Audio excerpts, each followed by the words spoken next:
Not only do I love cute little holiday decor, I love gnomes. And I wanted to add a little touch of some gnomies right here in my homie. First, I've got two pillow covers. I've got an 18 by 18, and I found a lumbar pillow cover that is a 24 by 12. And then I've got my fabric scraps here, some clear fabric glue, some cotton balls and or some red balls so I can make some noses, some fur, and some felt. Don't forget your scissors. All right, so my first order of business is going to be to map out my patterns and my design. And this is pretty easy. I'm just gonna grab a piece of paper and I'm gonna cut out the shapes. First start out with kind of an oblong triangle, and this is gonna be cute. Next we'll get a beard. Triangle for the body, beard, hat.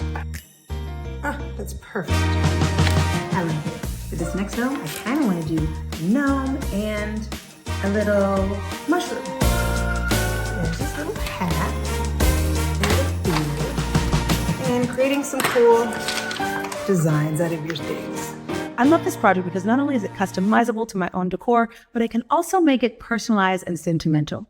See, this old shirt right here, I was about to throw away, but it has a lot of special memories. It's actually the shirt my husband wore on our first date, and I was gonna throw it away, but I decided to add it to this project so that I could have a special memory of that night. So I'm just gonna cut up this old ratty shirt.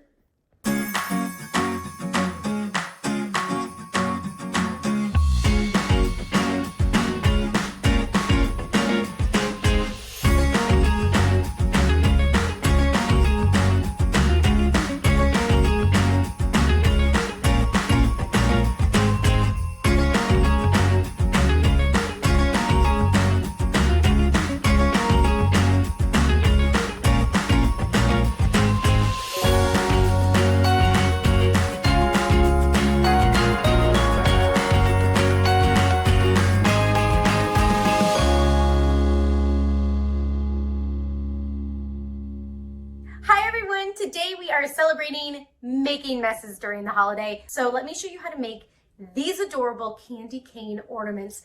It all starts with a plastic ornament. You can get these online and then take the top off of it. Now we want to prep it to pour. Grab a popsicle stick and stick it into some floral foam. You could use styrofoam, you could use a box, and then place the ornament on top. Now for the paint. What you're looking for is what's called a pourable acrylic paint.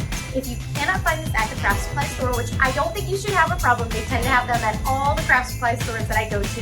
They have them online as well. If you cannot find it, just look for some acrylic craft paint that has a more liquidy consistency. Also, quick tip before you pour, make sure that your surface is completely covered. I usually cover mine with a butcher paper.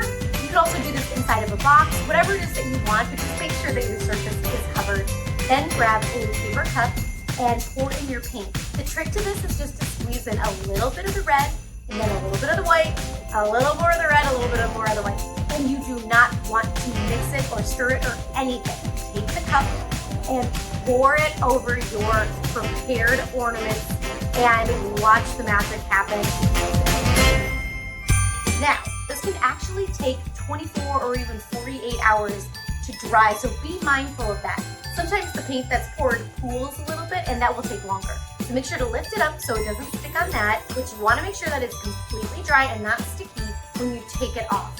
Just pop the top back on and you have yourself the cutest and sweetest little ornament. The kids got so excited to put these on the tree. I think this one is extra sweet and special for Christmas.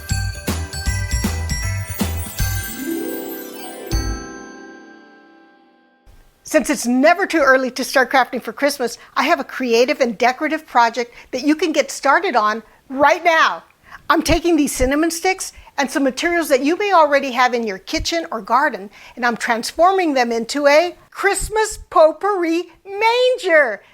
You're gonna find some cinnamon sticks, about 24 or so. I found these online. You're also gonna need a glue gun and lots of glue. I've got my first horizontal part of the platform, and now I'm just going to start hot gluing to it.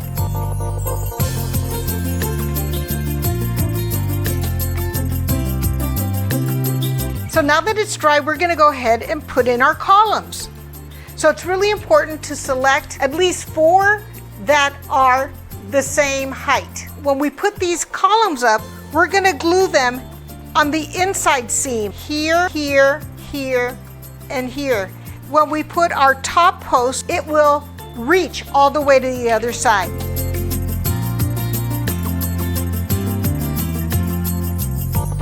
And then we're gonna start with our beams.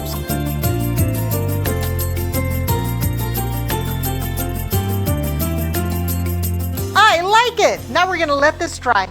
Part 2 of making our Christmas potpourri is getting together the potpourri.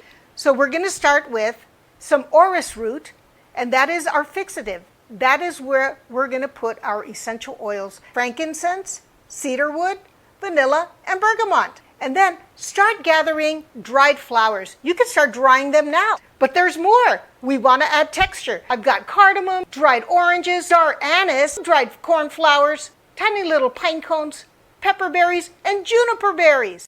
The first step in the potpourri is scenting our fixative, and we have orris root here. That's the root of the iris. So frankincense is our dominant scent. I'm going to put 5, 1, 2, 3, 4, 5. 4 drops of cedarwood. 2, 3, 4. Now for a little sweetness, vanilla. We're going to do about 2 drops, maybe 3. And a touch of bergamot, because it's just such a seasonal scent. I love it. About 2 drops.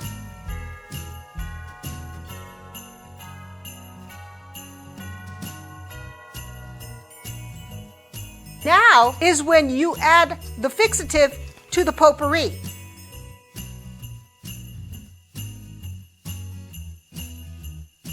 You do this 2 to 3 weeks before you want to display your Christmas potpourri manger.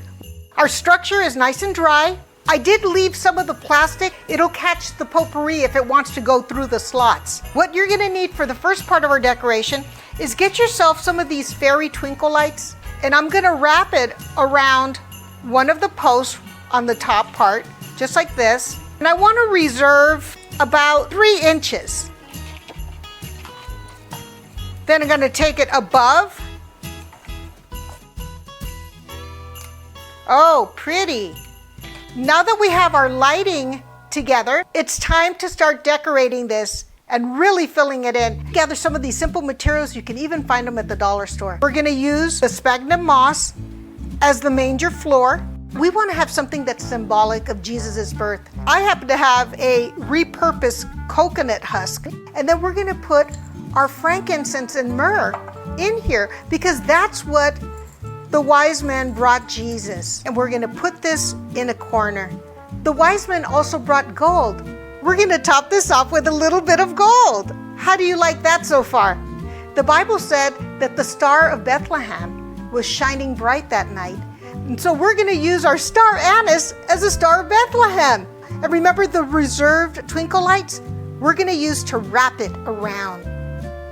Look at that! The Star of Bethlehem is shining above the manger. So I'm using some of these Christmas greens.